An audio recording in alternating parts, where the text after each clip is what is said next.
So I was just reading over your form. Grizzly? Grizz, yeah. And then there's he takes a bit to warm up to people. But I saw you had labeled him as human aggressive. Is that correct? So he's not going to actively go over to you. He'll run away to his spot in the house and try to get away from people. He doesn't want to be around people. Doesn't want to be approached. Sure. People he knows take some time to warm back up. Like I had a roommate when we got him as a puppy. He was like 6 months to a year when we got him. Lived with us for 4 years. He saw him 2 years later, and he snapped at him. He's 10 now, 9 or 10. We've taken him training, but he's always been kind of, well, not at first, right? At first it was normal around people after we got him. And then something happened and I forgot what it was. And we started putting him in our bedroom. People come over just because it takes so long for him to get used to people. And it's one of those things where he's a big guy and we don't want to worry about that. Differences in Memphis, we were in a house, backyard, lots of room. Here we're, apartment. Yeah. Walking around a lot. Much more close quarters. Which normally it's fine. We cross the street. With people, we just step to the side, tell him to sit, and he sits. With dogs, we cross the street, out of the way, either way. Some dogs you can tell he wants to play with. Some dogs, I guess that's what every dog. He doesn't like them, they don't like him, and he'll fixate on them for, a block or two before he finally forgets about them. You can like pull on the leash a lot. Chris, sit. Is it like reactivity, like lunging, barking, or? He's not much of a lunger towards dogs, really. Across the street. He doesn't really bark either, but his hair goes up. He'll huff. We walk him here always with his muzzle on. Just it's one of those things where we're not taking a chance, right? But right now we can't board him because we don't know what will happen. We have him that can watch him if we go out of town or something like that, and we want to get to that point where we can leave him. We don't have to drive back to Memphis, leave with my dad or another set of friends that he trusts. And there's a few people besides me and my partner that he fully trusts and is fine and happy with. But aside from that, it's just, he's going to run away to the room, and if you try to get him, he'll snap at you. Was he ever boarded before? No, he's never been boarded because we never had to. We always had those, those friends or my dad who could watch him when we were in Memphis. But now we've moved and we don't have those people anymore. Right? Like, we have to drive to Memphis, drop them off, and then we have go to do your thing. How old is he? He's 10. He's 10. So he's gone through training. A guy named Brian Bailey, based out of Memphis. Put him on Prozac or fluoxetine. He did that for, I want to say, a year. And we did that, but nothing really other than calming him down. And now he's to the point where he's generally, when he does this, Grizz said, where he's not as hyper as he was before, and maybe that was part of it. But still, the negative reaction to people and dogs is still there. And there's a couple dogs he does play with, some friends in Memphis, their dog, who she just doesn't care what's going on. So I don't care either. Sure. If another dog is dominant, then of course he doesn't like it. I think that's... Okay. So your kind of the overall reason is would like to have a bit more normalcy, but then also just a place that he could stay in, like you guys wouldn't have to worry about, like. Right. And it's normalcy at home where we have people come over and we don't have to put them in the bedroom and lock them up. I don't know if we'll get there. Does he? I'm sorry. When you put him in the bedroom and lock, he's not like barking and stuff. No, he's quiet. He's asleep. Are you wanting him to be more like within like the social context of everybody being over? That would be great. I see. I don't know if it's possible, and if it's not, that's okay. If we get to a point where we can add more people on slowly, that's great. But like I said, he's not barking or he's not at the door clawing or anything like that. He's usually in his bed asleep. It's like if there's a lot of noise outside or something like that at the house, he'll go to his bedroom. It's a safe place. We don't kennel. We have a bed and a place for him to sit in. Mm-hmm. He sits in it. He wouldn't care if it were a kennel or a bed or whatever. Just someplace that's his.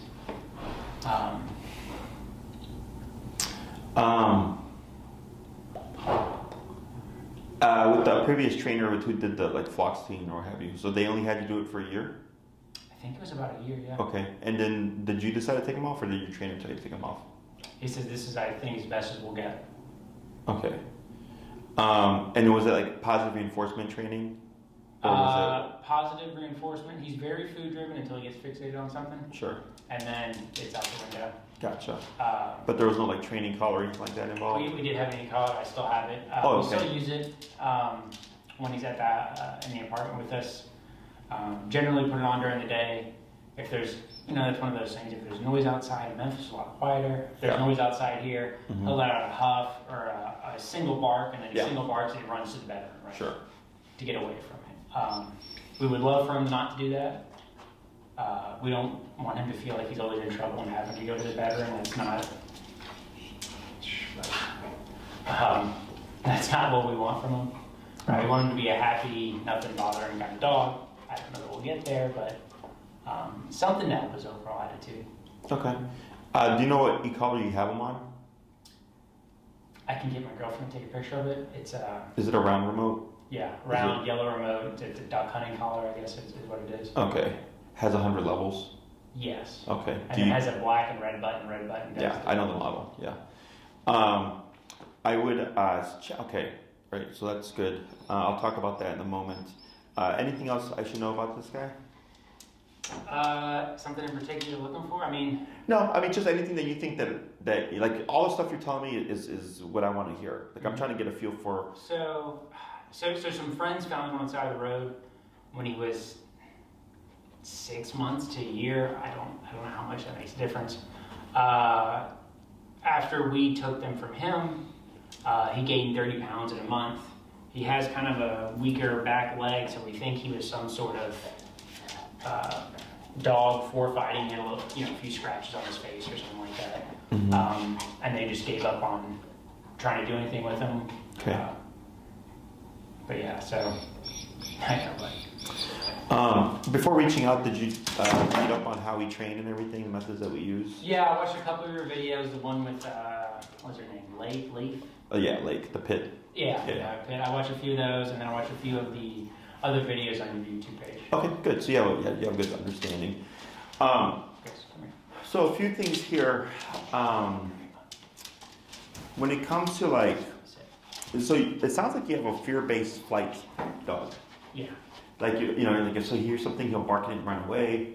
Mm-hmm. If we put him in a room, he'll mind his business. But if you go to pursue him, then he'll snap. Mm-hmm. Correct? Yeah. So technically, he's actually making, in my opinion, somewhat healthy choices. They just kind of go against what you guys are wanting for him. Mm-hmm. Okay. So and we have things that we can do. To help him accept, friends and family that would come over on a regular basis. He shouldn't feel afraid of them. I understand that.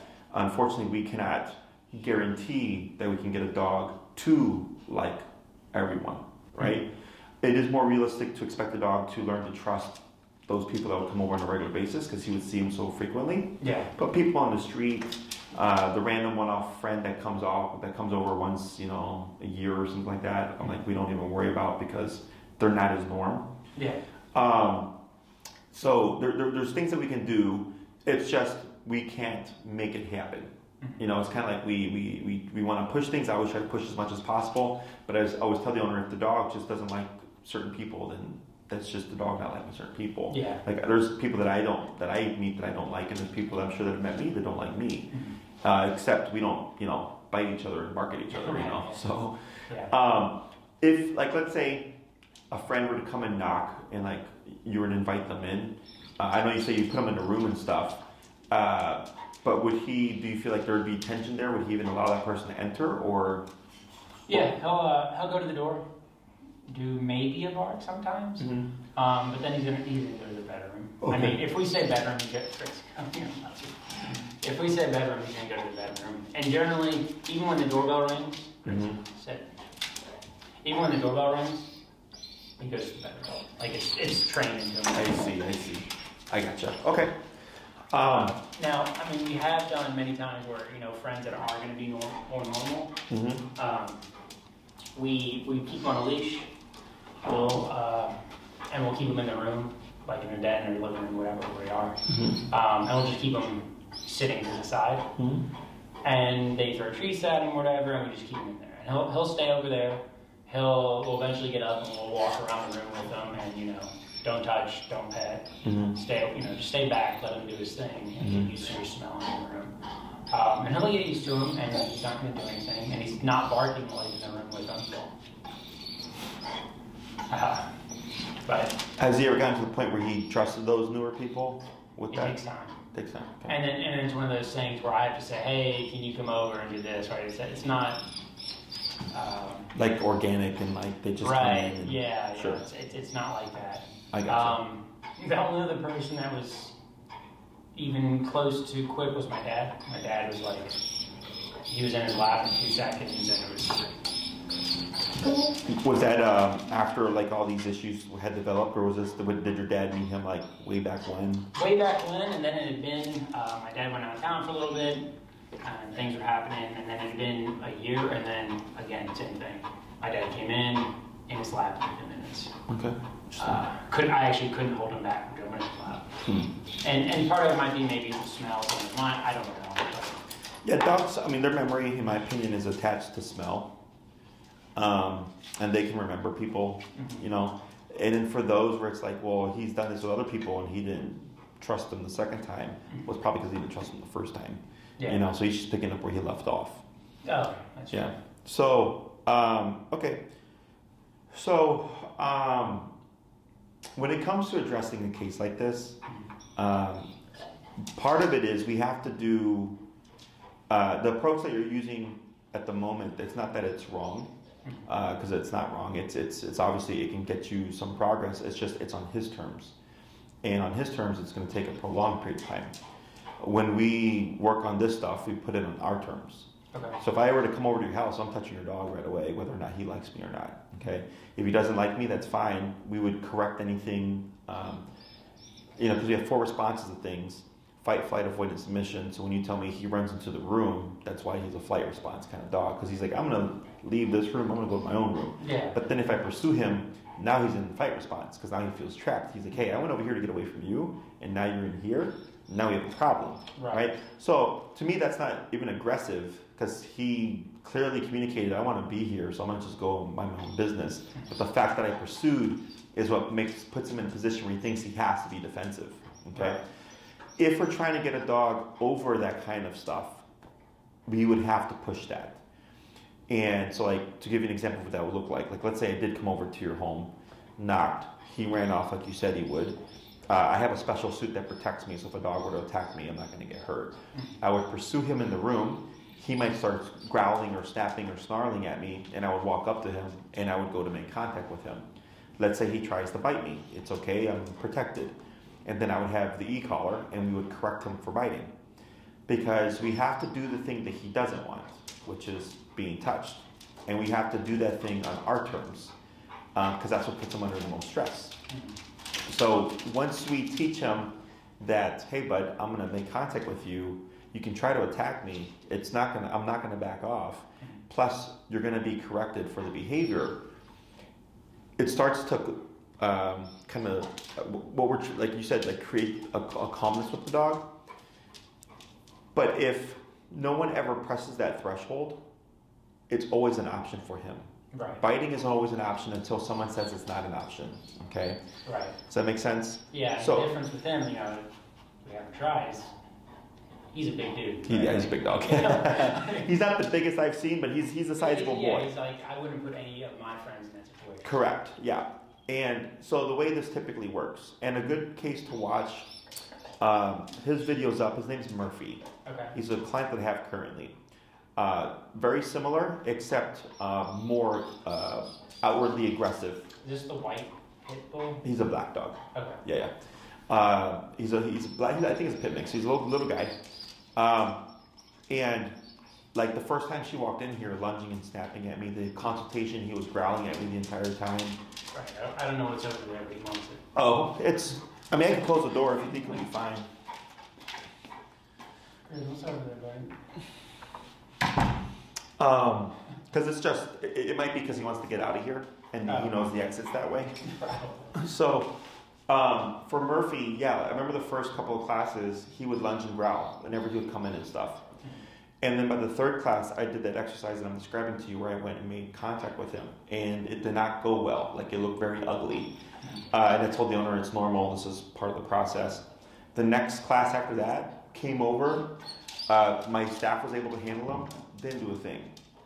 Because we got him over the pressure of someone coming into the personal space.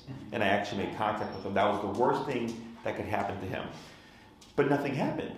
I just pet him and made contact, and when he had an outburst, he was corrected for it with the e-collar, but then if he didn't do anything, nothing would happen. Okay. And we kept repeating this process, and so eventually I could pet him, and there was no response. So then he learned, oh, well, Jesse just came and made contact with me, I didn't feel any of that e-collar thing, and Jesse's not hurting me. So I guess it was all in my head, you know? But there has to be something to bring the dog to stability. Right, so correct. Yeah, so it's kind of like in the movies, if you've ever seen where someone's having like freaking out and someone just slaps them and they're like, get a grip, right? And it just like brings them back to earth. It's a similar kind of concept when it comes to the e-collar.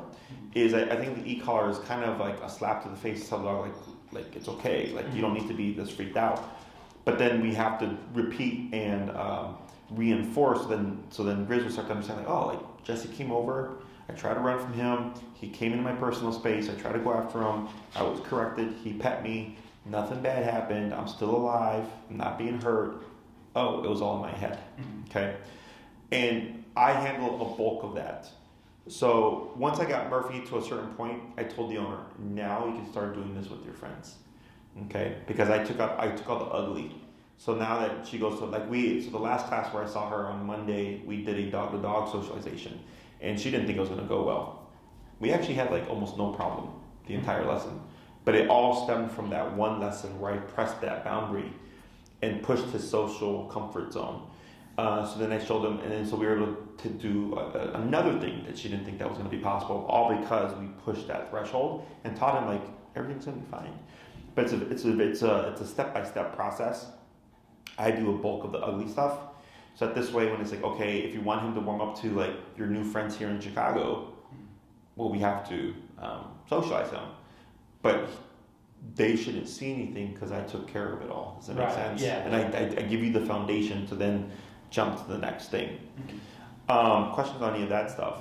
So when she's introducing Murphy to other people now, does she muzzle him? And yes. Okay. Yeah. So we take a lot of precautions because there's also the comfort level of your guest. Right, because it's uneasiness and stuff like that. Yes, and I would give you a very controlled exercise that puts you at the most advantage of the situation, okay? And I can either demonstrate it to you, and you go, okay, cool, we're going to apply this. Or some of my clients go, can we have an in-home session where you come over and we just do it in the home? I go, sure. I don't care, I just go by what the client needs. But a lot of clients will just do it here. I show them what to do, and they go attempt it. If it goes well, great. Don't need me. If it doesn't go well, they'll say, hey, Jesse, we tried it. Didn't work out as well. Can you please help us do this, in our setting, blah, blah, blah, with a friend. But yeah, a muzzle is involved because then if the other person knows Grizz or has had experiences with him in the past, and they're like, no, I know what he's about, they're going to be very uneasy trying to pet him. So then the question is, well, if we do this exercise, how do we know when Grizz is at a point where we can remove the muzzle, right? And typically you can tell because he'll start to react and greet those newer people like you. Okay. That's this. You'll see a turning point. Yeah, where kind of like when you said with your dad, you're I couldn't even hold him back. He just wanted to say hi. You're going to notice a similar thing where it's after you do this so many times, you have a person come over and you're seeing a different response from Grizz, and you're going to start thinking oh wow, I think he's actually starting to like him now. So it's It definitely takes work and repetition. The other part of it is like, how social are you? So like I've had clients with antisocial dogs, and they have people over like once a month, and I'm like, well, I could try to show you, but even if you like took all these steps to get the dog to be social, the dog would revert because you'd only really have pump someone over once a month. It's not that frequent. But if you have 2 to 3 times a week, people are coming over, that's a bit different. That's a very active social, interaction type of life. Yeah. He would get over it faster. So those are all the things that we take into account is if we do press the socialization stuff, does it even make sense for the owner if they don't really have people over that often?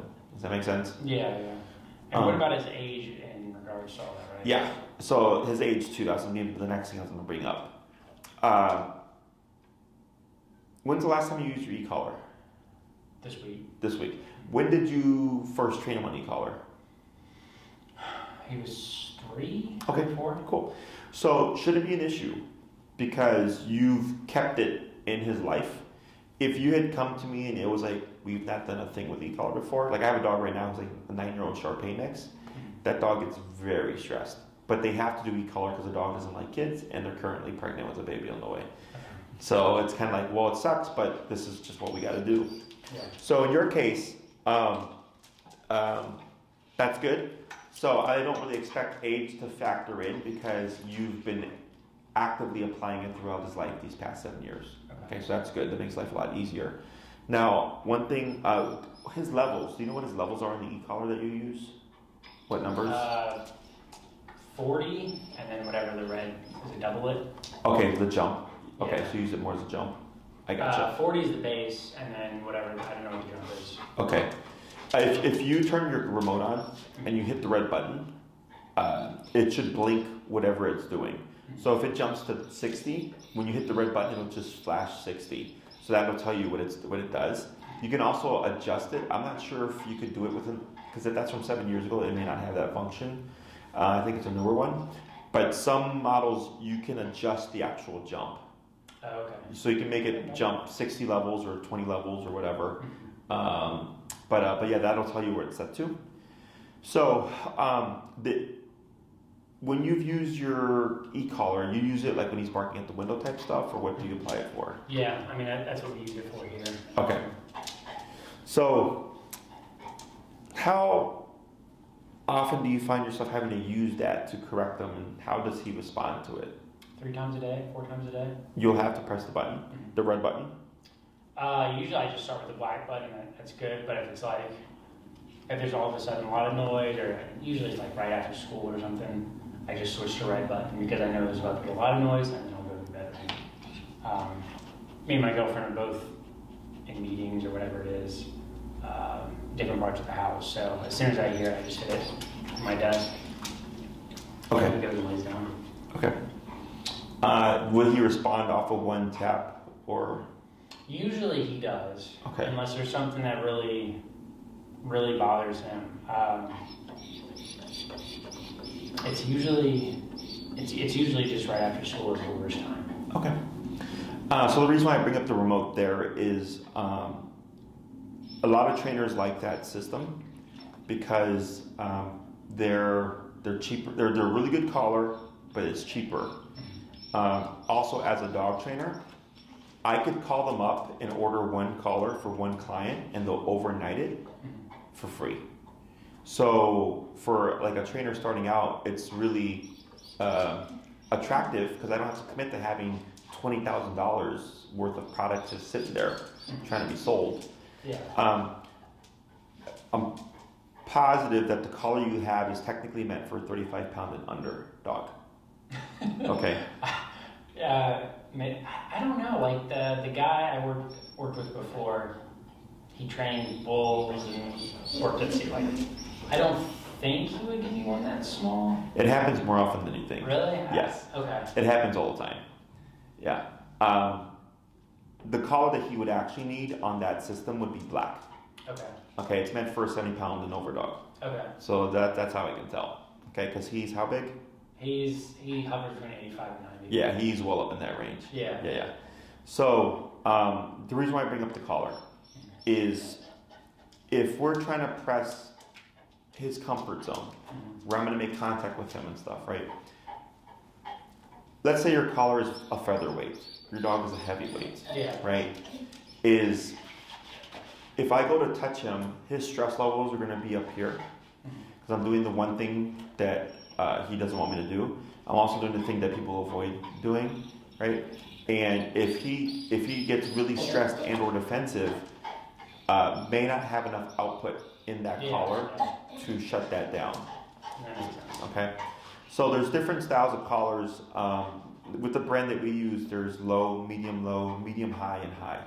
Okay, he would be high. It's meant for 70-pound dogs and over. So a lot of it deals with the size of the dog, the behavior we're dealing with. Is it like a husky? So like I have a dog right now that I'm training. It's like probably a 50-pound husky, but he's on the 70-pound and over collar because he has such a thick fur. And we need something to get through all that density. So there's a lot of things that I factor in before I give a person my recommendation for the collar. My recommendation is this guy would definitely need a big boy collar if you're trying to push that kind of stuff. With the things you've been doing, because like let's say him barking out the window, like it's just barking out the window. But when it comes down to someone's going to maybe making contact with him, if there were to be a bad moment, you don't want to worry about, is this going to be enough power? Does that make sense? Definitely not. So, like Lake, she's on the Black Edition collar. Okay. Pitties, more often than not, are on that model of collar because they're bred for fighting. They're very resilient to discomfort and pain. So like, that's what I'm thinking of. Is I'm just thinking of the situations that I foresee, and then thinking we don't want to have to worry about that. Okay. So I would recommend upgrading your collar. The other thing would be, like, let's say you did start with your collar and we have some classes and we feel like we're not getting anywhere. I'm going to just go back to the collar and say, like, you need to replace that. But now we've had 2 to 3 classes of wasted time because we had the inappropriate collar. I've had it happen in the past. If he was a smaller dog, like within that size limit, I have a dog right now. Right now, his name's Fitzwilliam. He's on that particular model, but he's like a 20-pound dog. So I didn't need them to upgrade their collar because I was like, your dog was within the range. Okay. And that makes sense. Yeah. So yeah, unfortunately, it happens a lot where trainers put dogs in the wrong models. So that's just my 2 cents on that. Okay. So I'm gonna just make sure I'm understanding your case and what you're wanting. Okay. It seems pretty simple in terms of what you're wanting. You would like to have kind of normalcy with people coming over, like him to warm up and kind of learn to trust people that would be over regularly.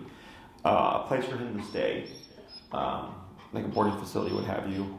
And then the barking at the window, I guess, is something that you're wanting to. That's a small thing. I mean, it's really like being able to take on a walk and not worry about, like, we have to cross the street for this other dog. We have to step to the side for this person. It's the quality of life for us. And when people come over, right? Like, it's annoying more than anything to have to always get out of the way for other dogs when they're coming down. Like, would love not to have to do that. Would love to be able to board him. I guess it goes hand in hand, right? Where he doesn't care about other dogs around him. Obviously, this is him not chilling, but normally he's just, laying on his couch or whatever. Yeah, no, he's just very anxious right now. Right, and he gets very anxious. Yeah. Car right over here is super anxious, and he takes some time to chill. And that's always his thing. He takes a while to chill out. Sure. With what we do, it's the dogs chill out on our terms. Okay. Now it is a process, but like this here is I understand it because he's in a completely foreign environment, so it's not out of the ordinary. But the fact that he's not settled by now is like, okay, that's enough. Okay. Yeah. So your e-collar tool would allow you to even curb things like this. Okay. So in terms of length of time and cost, I would probably put you at 6 classes. So we have 3, 6, 9, and 12-week programs. I would put you at 6, and I see the problem, I understand the problem, what you're needing and wanting, what I think you need and want, and I give my recommendation. Okay. So the way I would break down your 6 classes is we always have to teach a good heel. Does he have a heel? No, not really. I mean, normally he's at my side unless he gets, because I normally have this clipped here and then I just kind of hold this here, and it's normally pretty loose, right? Mm-hmm. Unless there's other dog that he fixates on or Correct. something like that. He's close. He doesn't follow heel command at all. Okay. So the reason why the heel is so important is because it allows us, like with Lake, right? I'm glad that you saw that because it just makes things easier. You saw she started at the beginning, and then towards the end I was able to actually make contact with her, and then she was completely like not caring about it because she was in a more passive state. She was still stressed, but she was at least more passive. Whereas when she first arrived, she was barking at me, she was lunging at the other people in the space and everything. She was very stressed, right? So heel allows us to bring the dog's stress levels down to here, okay? And then we just start to build on top of that. So it doesn't make sense to like try to put pressure on the dog when the dog's stress level is already up here, okay? So the first 2 classes almost always are heel. Okay. We see what does that resolve, okay? The fixating on dogs, this would go away with that. Potentially stuff in the car could also go away. If not a problem, we can address that. It's not that difficult. Yeah. By the 3rd class, I would be able to start working with you on socialization stuff, okay? So 2 on heel. What's your neighborhood right now? Are you in the city?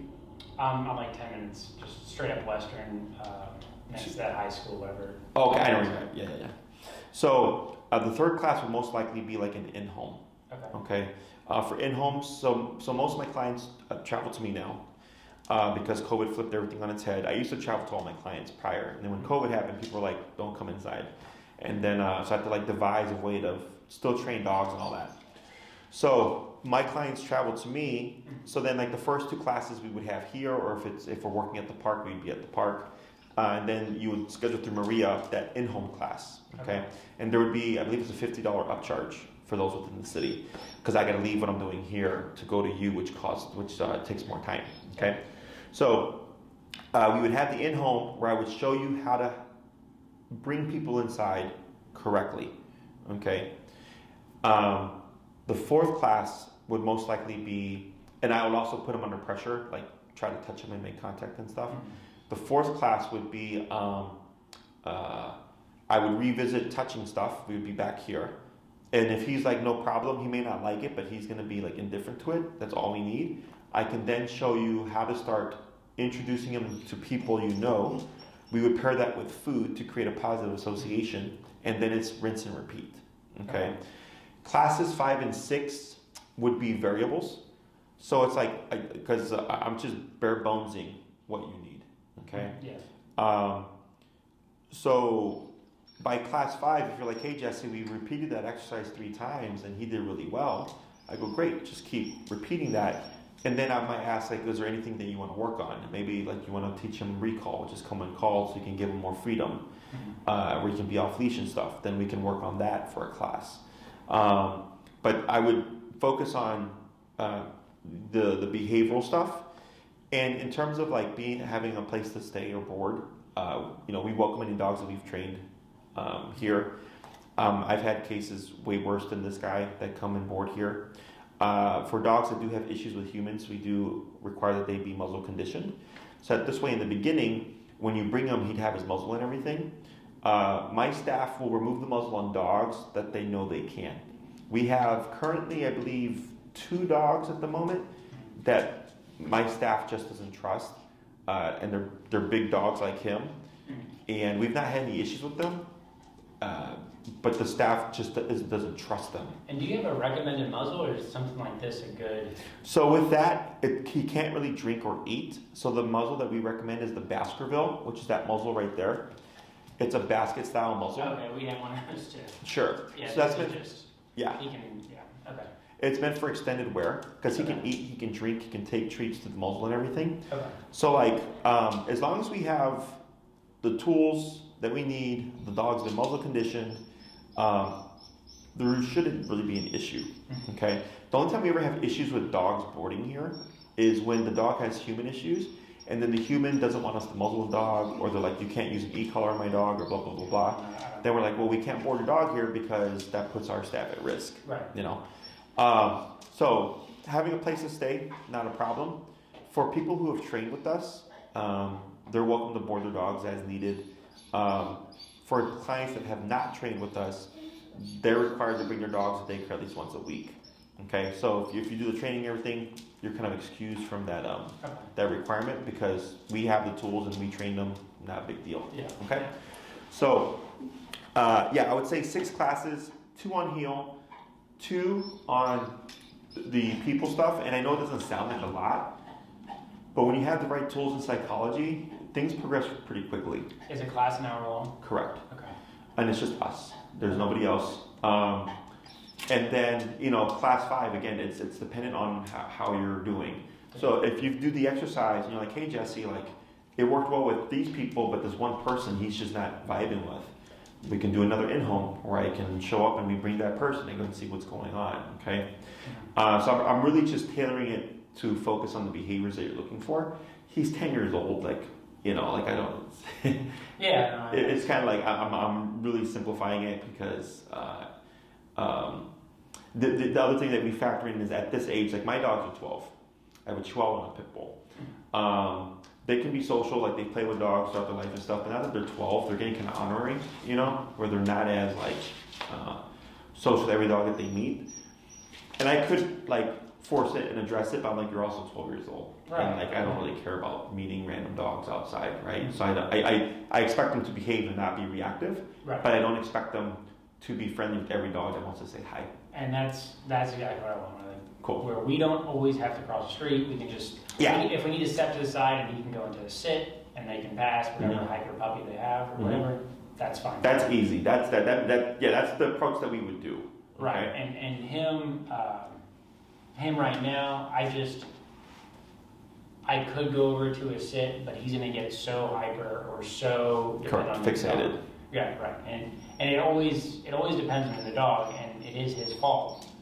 But if the other dog is barking or growling or something like that, he reacts the exact same. Sure. And now that can be corrected with the e-collar.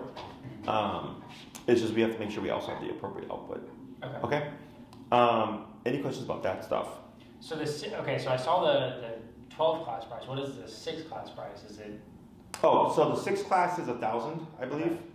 I believe 9 is like $1,325-ish, and I believe 12 is $1,725. I think they're all on the website. So you're welcome to do more. So if you decide to do 9 or 12 classes, the difference would be we have a bigger window as a buffer in case maybe things don't go as smooth as I anticipate. Or if you're wanting hey Jesse, I would like more. One thing that we could teach with the you're probably familiar with the place command. Yeah. So let's say you have people come over, you send them to the dog bed. He's not going to his room. He's still within the social space, but he's also contained. Mm-hmm. So he's not being a nuisance to everybody. Right. As we can cover stationary work.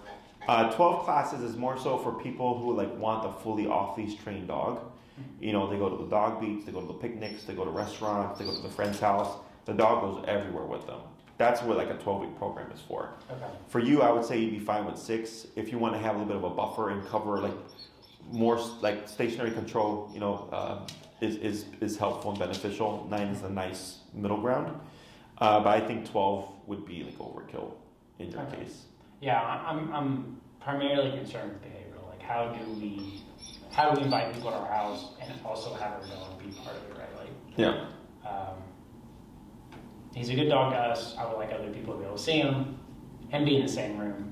They don't always have to pet him. That's okay. If they're not comfortable, I'm not comfortable with it either. Yeah. But the more we're able to make him less anxious like he is now, the happier I am. Yeah. So yeah, all that's doable. You have a good realistic viewpoint. Not everybody's like that. Yeah. Some people are I want my dog to do this and be able to accept this and tolerate this, and I'm that's not how it works. Just want him not to be anxious about stuff, and I want to be able to board him. We want to be able to go on vacation, and we want to be able to have friends over without him having to, us prepare okay, we got to do this and that. Mm-hmm. When we leave the house now, good or bad, I don't know. We always put him in the bedroom, close the door, put on rain sounds. Oh, sure. Just so good or bad or not. I don't know. Yeah, that's the easy part. Won't need to do that. Okay. So yeah, if you end up doing, let's say you do 9, right? And because a lot of this stuff is time, it's not. There's going to be some stuff where it's like night and day from one week to the next. But when it comes to like the socialization stuff, that's all about time. So what some clients will do is once we get all the core stuff that they wanted done, let's say it's by the 6th class, they'll go out and rinse and repeat, and then come back, a month later or whenever they're ready for class 7. Like, hey Jesse, we made a lot of progress, but this is where we stuck. Yeah. I come in and fix things, and they'll go off. Again, a month or 2 later, come back, have class 8, and I just help them progress. Because if you're having one person over from between one class to the other, like that's not much to do. It's just one. Way more. Yeah. Okay. So that's another nice thing about having a longer program is it just gives you a buffer towards the end. But we just kind of play it by ear. Okay. Okay. No, and that sounds really good, really reasonable. And if we can opt in for more classes later, that's great. Or if we need we need a refresher. Mm-hmm. Yeah. So once you completed a program, you're always welcome to if you need a one-off, that's not a problem. Okay. I don't do one-offs for people I've not worked with because trying to teach e-collar within a single session, it's a lot of information. Not leaving. Come on. Yeah, I had a client that I actually just saw last week. Mm-hmm. They did a 9-week program, and they're saving 7, 8, 9, and I just saw them for class 7, and I think the last time I saw them was 2 months ago. Oh, really? Yeah, and then they were making great progress, but then they moved and they regressed a bit, so they had to come in to tweak it. And then they're trying to potty train the dogs to do something. They want them to pee in a specific spot in the yard. Mm-hmm. So they're going to do that for the next few months, and then call me back when I'm ready, when they're ready to, to adjust that or whatever. Okay. So yeah, so there's options there. And in terms of the collar, Maria will send the information in terms of what we recommend. You can get it through us, or you can get it through online. I don't care where you get it from. I do care that you get the correct model. Yeah. The one we have is too small, and we need help. It will definitely help it. Yeah. If you're not the first person, you're not going to be the last person. Okay, when in regards to the collar that's happened to. And then in terms of scheduling and stuff, you can talk it over with your partner and then see what you guys would like to do. Please allow her about a 3 to 5 business day turnaround time, because since you submitted your consultation, other consultation requests have come through. She's got other people that are signing up, plus my current client list. But once you're in queue, she'll reach out. If you want to help kind of expedite things a bit, you're welcome to email her first and say, hey Maria, sign us up. We would like to do 6 or 9 classes. Here's our availability. Because that's what she would ask you for. So she kind of already has that information in front of her. Okay. And then she'll just send you the contract form. Please know that Maria does go by the contract form. So we get clients that want to ask questions and wait to submit it, which is perfectly fine. But then she's booking everybody else because she's got their forms. Because the contract form tells her we're serious, we want to sign up, But then the people who are kind of asking questions or postponing then get upset because now Jesse doesn't have an availability. And she's like, well, it's because I'm booking other people. Mm-hmm. So once she has that consultation form, she does know I'm not here for your training form. She knows that you're serious. The booking process starts. We tend to do a recurring time. Okay. So let's say, for example, Tuesdays at 7, we're both available, right? Or we're all available. Tuesdays at 7 would be your time for whatever length of time you choose for your training program. Okay, so there's weekly not. Correct. Okay. Now, let's say you do a 6-week program. For 6 weeks plus 1, so 7 weeks total, 7 p.m. on a Tuesday would be your time, right? Let's say you cancel or reschedule a couple of those classes. If you give us notice outside of 48 hours, you don't lose the classes because we can just fill them in. If you cancel within 48 hours, we always give people 1 freebie cancellation because we understand stuff happens. But after that, it counts as a class, okay? Let's say we get to a point in the program and maybe you've done 9 classes and things are looking pretty good and we need to space things out. I would have that discussion with you and I would say, this is my recommendation, and then you decide, yes, that sounds like a good idea. Okay. So then Maria would take you off the calendar so that weekly rule doesn't apply, but then you would just contact us when you're ready to have that next class, okay? So it is flexible in that sense, but for the most part, our classes are weekly, except for my clients that do longer programs, because they typically need more time to advance in their training and stuff. So, okay. Anything else? No, I think that's it. He's calmed down. Yes, at the end of the consult. Yeah, it'll be a lot faster. The other thing to keep in mind is, if you move forward with the training and then we're using the appropriate tool and we're changing the psychology of how we're using the tool, expect them to look more stressed. Okay? Because we're using it in a manner where he's thinking like, hey, this is something that is like I need to think about. Like I need to be concerned about this collar, because that's what alters his decisions. Okay? So it's not a permanent thing. It's just because we're tightening up on things, it puts the dog under more stress. But that's why the heel is so important, because most people walk their dogs 3 times a day, 7 days a week in the city here. Is that 3 times a day, 7 days a week, you're exposing them to this new psychology of the collar that it gets the dog over the stress of it. Okay? So like that 9-year-old Shar-Pei I was talking about earlier, right now he is very stressed because he's gone 9 years of his life with no training, no discipline, and then it's like we're coming in with this e-collar, right? So the dog has no understanding of what it is, so he's more stressed out about it because he's gone so long. Your dog actually has some familiarity, so it shouldn't be too bad. But in the beginning, if you notice, like, man, my dog looks more stressed, it's part of the process. And eventually that should just go away on its own through more exposure. So, should I keep using that collar until the next one? Okay. You keep doing what you're doing. And then, his attitude around me and my girlfriend is very different. He's way more defensive around her than he is me. So she'll come to the class, and I think... yes, ideally anyone who would be an active handler should be present. The first class is like the most important because there's a lot of information there. The class where we do people coming over and or the socialization would also be like, I would say like... we live together, so that's not a problem. It's just making sure our schedules will both work for it. Yeah, and when you send Maria the schedules, you can just send her the times that you're both available. Okay. So she knows, because she'll cross-reference on my calendar to see what works. And is that normal, like different personality around different people? Like yeah. Okay. Sometimes it can deal with sex, so males being more possessive over females and vice versa. Sometimes it can be because dogs will protect the weaker energy. That could be male or female, doesn't matter.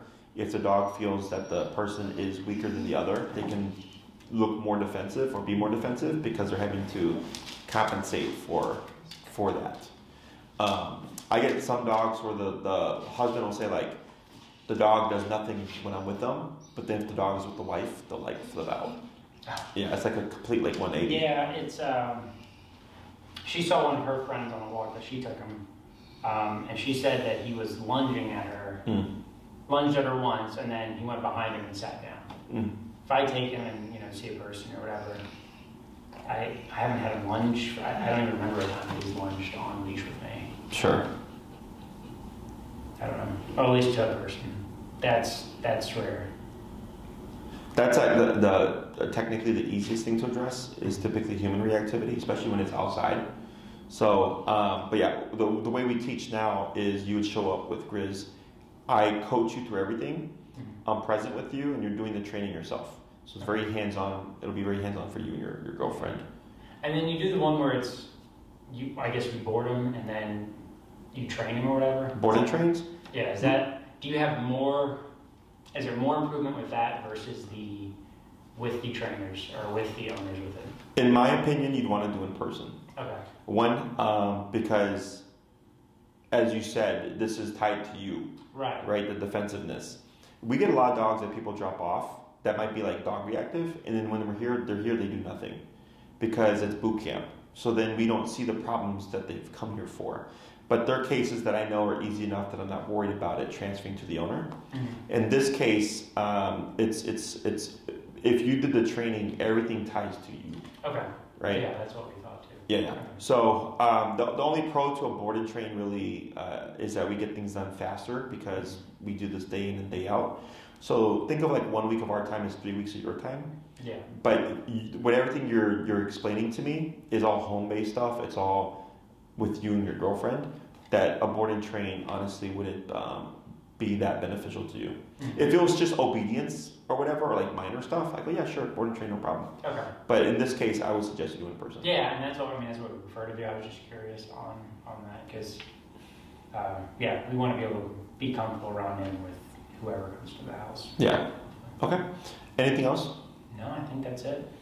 So if you have any questions that you forgot to ask, you can always just email Maria. Okay. Otherwise, you can wait for her to email you, or you can reach out and say, hey, Maria, sign us up. We want X amount of classes, blah, blah, blah, blah. Mm-hmm. And the schedule thing, and then she'll get the process started when she's ready to sign you on. Okay. Okay? That sounds good. Awesome. Well, it was a pleasure. Yeah. If you need anything else, just let us know. Okay? And I'll help you out. We're not living together.